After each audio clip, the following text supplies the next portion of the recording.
The Scandalous Story of Fred Trump, How Donald Trump's Father Made His Millions, by Alice Cataley.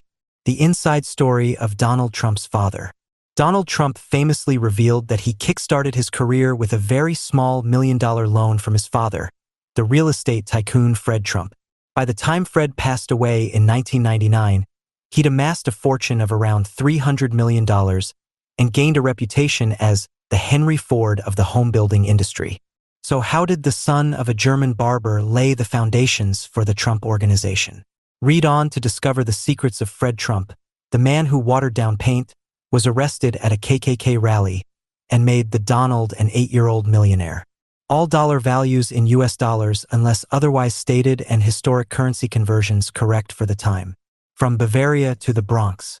Fred Trump was born in the Bronx, New York City, on October 11, 1905. His parents were Friedrich and Elizabeth Trump, who had recently returned to the USA having been deported from their native Bavaria in Germany. Bavarian authorities had ordered Friedrich to leave as he was suspected of having moved to America in 1885 to avoid military service. Elizabeth and Friedrich had ultimately planned to settle in Germany, but Friedrich was stripped of his Bavarian and German citizenship. Fred was born just 3 months after his parents returned to New York. Fred was the couple's second child, and he, his older sister Elizabeth, and his younger brother John were brought up speaking German. This picture depicts the family in 1915, with Fred on the far left, sowing the seeds of a real estate empire. Friedrich had made a modest fortune in the 1890s by building hotels and brothels during the Klondike Gold Rush. By the time he married Elizabeth Christ in 1902, he was already a wealthy man. He soon turned his attention to the growing real estate market in New York, snapping up land on Jamaica Avenue, Woodhaven. The war to end all wars. When the First World War broke out in 1914, the Trumps kept a low profile as anti-German sentiment was running rife in the U.S. Friedrich had already anglicized his name to Frederick and dropped the F from his surname. Trump was originally spelled Trumpf and had sometimes even been recorded as Drumpf. However, as the global conflict raged, the family began to tell people they were Swedish in a bid to further separate themselves from their Germanic roots. It was a lie that Fred Trump, and later his son Donald, would keep up for decades. Pictured is an anti-war rally taking place in New York's Union Square in 1914. A victim of Spanish flu. The First World War ended in November 1918, but tragedy was waiting just around the corner for the Trumps. According to family reports, Fred and his father were out walking on May 29, 1918, when the latter suddenly became extremely ill. Frederick was put straight to bed, but just a day later, he'd passed away. What was initially diagnosed as pneumonia turned out to be something far more serious. Frederick was actually one of the earliest victims of the deadly Spanish flu pandemic that would go on to kill as many as 100 million people around the world over the next 2 years. Building on Friedrich's legacy, Frederick left behind a fortune worth $31,359, which is equivalent to about $615,000 to £515,000 in today's money. With his father gone, the family's business and financial management fell to 12-year-old Fred and his mother Elizabeth. Despite her initial reluctance to embrace life in New York, Elizabeth sprang into action. The 37-year-old widow now owned a small portfolio of properties throughout the city, as well as various empty plots of land. She hired contractors to build new homes, which were desperately needed as the NYC population grew, and sold them on, earning additional income from the mortgages she brokered. Pictured is construction work taking place in New York City in 1918. Fred Trump's education. Meanwhile, Fred had started studying at Richmond Hill High School in Queens, pictured here in 1930, but it wasn't just an academic education he was after. As well as helping his mother manage the family real estate, he also worked odd jobs as a caddy, delivery boy, and newspaper hawker. Keen to become more involved in the construction industry, he started taking night classes in carpentry, reading blueprints, and plumbing. He'd later recall that he always wanted to be a builder, saying, "When I was a kid, I used to play with blocks, erector sets, and things like that." Elizabeth Trump and Son. Fred's first real business success came when he was just 15 years old. As cars became increasingly accessible to the American middle class, garage extensions became big business, and Fred's night school knowledge meant that he could start building them for friends and neighbors. According to British newspaper The Independent, Fred decided to go into business with his mother because he was too young to sign the checks himself. As of 1924, their company was known as Elizabeth Trump and Son, and it would later become the Trump Organization. Like her husband, Elizabeth had anglicized the spelling of her name to make herself seem more American, changing the original S to a Z. This image is taken from an advert for the Franklin Airmen Limited, circa 1928. Eat Trump and Son. In 1923, Elizabeth loaned her son $800, the equivalent of around $14,000 to £11,000 today, to build a family home in Woodhaven, Queens. Fred reportedly sold the finished house for $7,000, over $120K / £95K today, and used the proceeds to build more properties. Pictured is an area north of Jamaica Avenue, Woodhaven, photographed in the same year. Arrest at a KKK rally. As New York's premier real estate tycoon, Fred Trump would later become a fixture in U.S. newspapers. But his descendants have tried to hush up his very first media mention. In June 1927, the New York Times reported that Fred Trump of 175-24 Devonshire Road, Jamaica, was one of 7 men arrested at a Ku Klux Klan (KKK) rally in Queens, where hooded Klan members attacked 100 policemen. The article goes on to say that Fred was discharged, so it's possible he was just an innocent bystander who got caught up in the ensuing free-for-all brawl. In interviews, Donald Trump has denied that his father had any involvement with the KKK. In fact, he's even disputed that Fred lived at 175-24 Devonshire Road, although other historical records have confirmed this. Pictured are KKK members confronting police in Queens on Memorial Day, 1927. Serve yourself and save. In 1933, around 13 years after building his first garage extension, Fred had his real big break.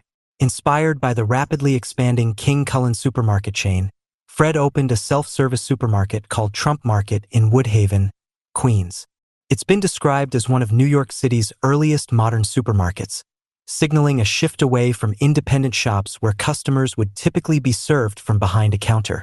Using the tagline "Serve yourself and save," Trump Market became a huge success, and Fred sold the business to King Cullen after just 6 months. The Great Depression. After selling Trump Market, Fred apparently vowed that he'd never name another business venture after himself again, and began to focus on buying existing firms instead. As the Great Depression crippled America and unemployment rates soared, Fred acquired the mortgage arm of Brooklyn-based J. Larenkrauss Corporation, a company that had declared bankruptcy in 1934. The deal enabled him to buy up the business's portfolio of properties, many of which were also facing financial difficulty, before selling them for a profit. Marriage to Mary and McLeod. Meanwhile, Fred's personal life was also changing. In the mid-1930s, he met a Scottish immigrant called Mary and McLeod at a dance party and, according to Trump biographer Gwenda Blair, announced to his mother later that night that he'd met the woman he intended to marry. The couple got married on January 11, 1936 at the Madison Avenue Presbyterian Church pictured, and set up home together in Jamaica, Queens. The Trump Showboat. By 1938, Fred had turned his one-man business into a company with 400 employees.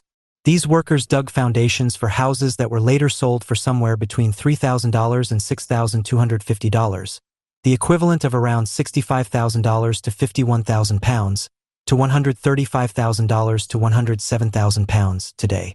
These were relatively low prices to ensure Trump's business could remain competitive after the Great Depression. Despite saying he wouldn't use the Trump name again, Fred advertised his properties on the Trump Showboat, a 65-foot yacht that he kept off Coney Island. The yacht blasted out the Star-Spangled Banner, America's national anthem, and dispensed balloons shaped like swordfish, which members of the public could redeem for up to $250 off the price of one of Fred's homes. Coney Island is pictured here in 1939.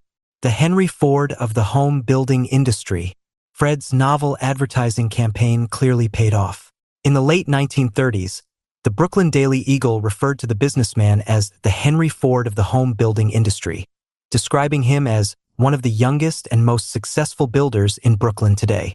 According to the newspaper report, Fred had sold 1,300 homes in 16 years, 500 of which were in Brooklyn. Separate reports suggest that Fred boosted profits and kept costs low on his building sites by watering down paint and mixing his own chemicals. Too much and never enough. Between 1937 and 1948, Fred and Mary had 5 children. Mary Ann, a former federal judge who died last year, Fred Jr., Elizabeth, Donald, and Robert. Fred was reportedly a strict father. According to his granddaughter Mary Trump, a psychologist who wrote a tell-all book pictured about her family in 2020, he was a high-functioning sociopath. She writes, "Financial worth was the same as self-worth. Monetary value was human value. The more Fred Trump had, the better he was. If he gave something to someone else, that person would be worth more and he less. He would pass the attitude on to Donald in spades." Fred Sr. originally intended to pass his property empire on to his oldest son, Fred Jr., who was Mary's father. However, he chose Donald instead after it became clear that Fred was set on becoming an airline pilot rather than a property tycoon. Suspect tax schemes. During World War II, Fred Trump kept a relatively low profile, concerned once more that his German heritage would make him unpopular, especially among his Jewish tenants. He spent the war years building barracks and apartments for the U.S. military and, once the fighting was over, turned his attention to building affordable homes for veterans. By 1964, Fred was making millions from his real estate empire according to an article in the Bridgeport Post. Not long after, Donald officially joined his father in the family business. However, tax records sensationally revealed by the New York Times in 2018 pictured show that Donald had been earning around $200,000 to £167.5 thousand, a year since he was 3 years old, essentially making him a millionaire at the age of 8. Windfall profiteering. Over the course of his career, Fred built more than 27,000 apartments and homes across New York City. These included the flats in his flagship real estate development Trump Village, which was the only property project that bore his name during his lifetime. But although some people praised him for making affordable housing during the Great Depression and post-war years, others were quick to point out his questionable business practices. In 1966, Fred was investigated by New York State Investigation Commission for windfall profiteering, which is receiving unusually high income without explanation. He was suspected of overstating his construction costs to receive larger government grants, with the intention of investing the excess funds in other projects. While he was never indicted, Gwenda Blair claims that the state program that gave Fred the money was reappraised as a result. Old Man Trump. Donald has consistently denied his father's involvement with the KKK, but that wasn't the only time Fred has been accused of racial hatred. In 1973, 2 years after Donald became the company president, and around the same time as he rebranded the family business to the Trump Organization, Fred was sued by the government's Civil Rights Division. The Civil Rights Division claimed that the Trumps were deliberately not leasing the apartments in their Beach Haven complex to black tenants, and as such were infringing the Fair Housing Act of 1968. Although they eventually reached a settlement, the damage had already been done. Back in the 1950s, singer-songwriter Woody Guthrie pictured was a tenant at Beach Haven, or Bitch Haven, as he liked to call it, and wrote a song that accused Old Man Trump of knowing just how much racial hate he stirred up. Millions of dollars in trust funds. In 1976, Fred set up 8 trust funds worth $1 million each for his children and grandchildren. In today's money, that's the equivalent of over $5 million to £4 million per recipient. Despite giving away staggering sums of money to family every year, which included spending hundreds of thousands of dollars on Christmas gifts and dividends, Fred appeared on the inaugural Forbes 400 list in 1982, which charted the richest Americans. At the time, Forbes estimated his net worth was $200 million, or around $600 million to £476 million in today's money. Fred is pictured here with his youngest son, Robert. Fred's final years. In fact, Fred made provisions for all of his descendants, apart from Mary and Frederick, the children of Fred Jr., whom he wrote out of his will after their father died in 1981 from complications caused by alcoholism. Mary and Frederick disputed this on the basis that their grandfather had been diagnosed with Alzheimer's in 1993. It was clear Fred and Donald had the closest relationship. The former POTUS has described his father as his best friend, admitting he taught him everything he knows about business. Despite this, Donald's niece Mary has claimed that he was actively unkind to his father during his final years. Fred's final years. In 1999, after a 6-year struggle with Alzheimer's, Fred Trump passed away at the age of 93. Despite his huge wealth, he and his wife Mary still lived in the same 23-room mansion in Jamaica Estates, Woodhaven, that he built for his family in the early 1950s. The Trump finances are infamously shrouded in mystery, but estimates suggest the real estate mogul had a fortune of around $300 million to £240 million when he passed. Donald would later turn this considerable fortune into a breathtaking $10 billion to £8 billion, apparently using the same ruthless measures as Fred himself.